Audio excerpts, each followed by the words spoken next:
Friends, जय माँ बगला मुझे। देखिए, मैं आप लोगों को एक बात बताती हूँ।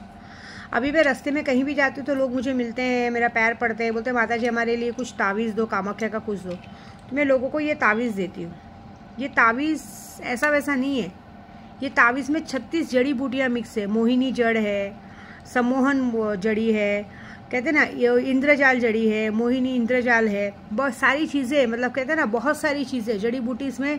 सम्मोहन शक्ति की जड़ी बूटी है इसमें, बीमारियों की भी शक्तियों की इसमें ताकत है।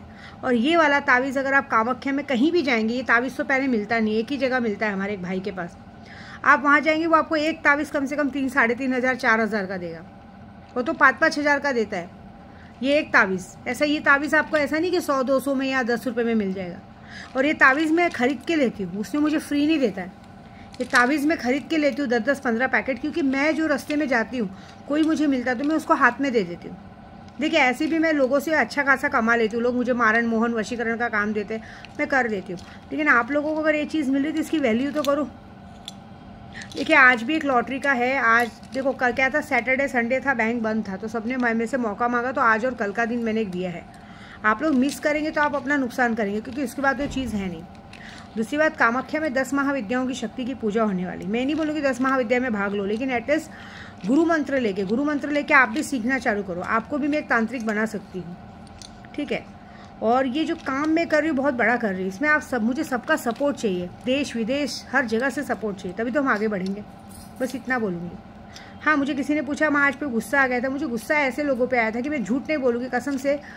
हमारे बीच में एक माया मैडम है ना, वो ज़बरदस्ती का अपने बच्चे का सहारा लेके जानबूझ के, जैसे मैं यात्रा पे रहूँ कहीं भी रहूँ, मुझे डिस्टर्ब करने की कोशिश करती है। मैं सच बोलूँ, कभी कभी मेरे मन में ऐसा गुस्से में आता है कि जिस बच्चे का सहारा लेके वो ऐसे हरकत करती, भगवान करे वो मर जाए। लेकिन नहीं, मैं भगवान से फिर अपने आप को माफ़ी मांगती हूँ कि नहीं, बच्चे तक कुछ नहीं आना चाहिए, ये इसके कीड़े इसी को दो। लेकिन कैसा है ना, भगवान भी कहते हैं ना गलत लोगों का ही साथ देते। ये लोग कैसे गंदी क्रिया के, ना टाइम पे नहाना, ना टाइम पे सोना, ना टाइम पे उठना, गंदगी से रहना, तो इन लोगों को भगवान ज़्यादा वो कहते हैं, इनका ज़्यादा दिन नहीं चलता है। अब इसकी पूंजी तो मैं आज तोड़ूंगी, मैंने कहा ना आज मैं बरोबर करूँगी। तो मैं आज ऐसा कुछ पूजा करने वाली हूँ जिससे कुछ भी हो सकता है। ये रोज़ रोज़ का नाटक ही खत्म हो जाएगा, क्योंकि मुझे पसंद नहीं है मेरी यात्रा में कोई डिस्टर्ब करे। तुमको बात करना है बात करो, तुमको गांड मराना है गांड मराओ। ऐसे भी घर पे रहने पे एक मियाँ बीवी बाजू में सोते तो पॉसिबल ही नहीं है कि कुछ करे ना। मैं तो देखने आती नहीं हूँ, लेकिन अपनी रंडीगिरी वहीं तक रखने का ना। जब मैं यात्रा पे रहती हूँ तभी तेरे भोसड़ी में खुजली क्यों होती है? इतनी बड़ी छिनाल चौथी ना मादर चौथ की मेरे मुँह से गाली निकलवा रही है। अभी मैं हनुमान जी का पाठ करने जा रही हूँ। लेकिन एक बात बता दूँ ना, तेरे अंदर जितनी गंदी बीमारी है, तो आदमी छूने को भी डरते हैं अब, क्योंकि तेरे को डेट नहीं आता है, कुछ नहीं आता, तुझे लोग छूने को डरते हैं। एक उम्र समय के हिसाब से डेट जाता है ना, तो हमको औरतें पवित्र मानी जाती है। लेकिन तेरी इतनी कम उम्र में तेरा डेट चला गया तो बहुत बड़ी बात हो गई है। तेरे को जीना ही तेरे लिए, तेरा जीना मतलब नामुमकिन है, ना के बराबर है। पता है तुझे डेट क्यों नहीं आता? क्योंकि तूने लोगों को वो डेट का कपड़ा डाल के खिलाया है, कपड़ा जला के खिलाया है, वो चीज़ों का तूने मिसयूज़ किया है।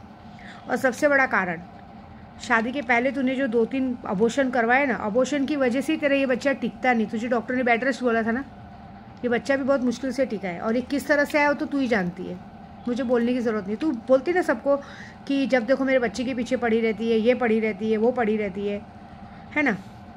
मुझे पीछे से आता है कि ये हमेशा ऐसा बोलती है इसके बच्चों को। मेरे बच्चों का टेंशन मत ले, मैं क्या बोल रही हूँ, तू जिस बच्चे का वास्ता मुझे देती है ना, तेरे को बहुत बुरा लगता है ना कि मैं कभी घर आ जाती हूँ, ये आ जाती हूँ। मैं क्या बोल रही हूँ, तुझे इतना बुरा लगता है ना, तो तू बोलती ना मेरे बच्चे तक आ जाती, बच्चे को मार कर। तू चल उसी बच्चे के सर पे हाथ रख के कसम खा दे कि ये बच्चा मेरे पति का है, पूरे समाज के सामने, यूट्यूब पे बोल रही हूँ। तू अपने तेरे बच्चे के सर पे हाथ रख, बोल हाँ ये मेरे पति का बच्चा है। उस दिन विद्या देवी तुझे 50 लाख नहीं 5 करोड़ रुपये तुझे जगह जगह पे देगी। है तेरे में गड्स?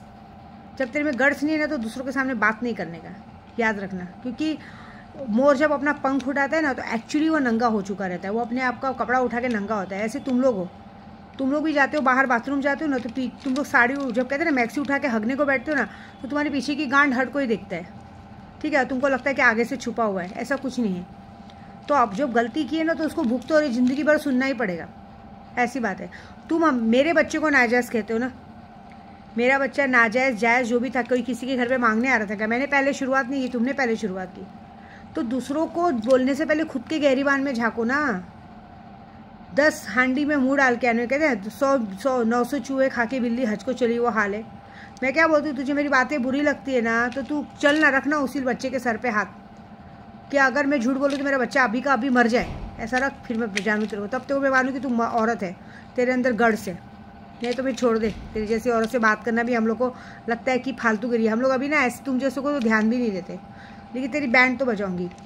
क्या 22 एक ही तारीख में, दिसंबर के महीने में 3 पनौती लोग पैदा हुए थे। तेरा बेटा, तू, तेरा भाई का 22 तारीख है ना, तो 22 तारीख के पहले उसकी कैसे मौत होती? मौत तो होगी उसकी, ये तो लिख के लेना। तू नहीं हुई ना तो मुझे मेरे घर पे आके चप्पल से मार के जाना, ठीक है? जय माता दी।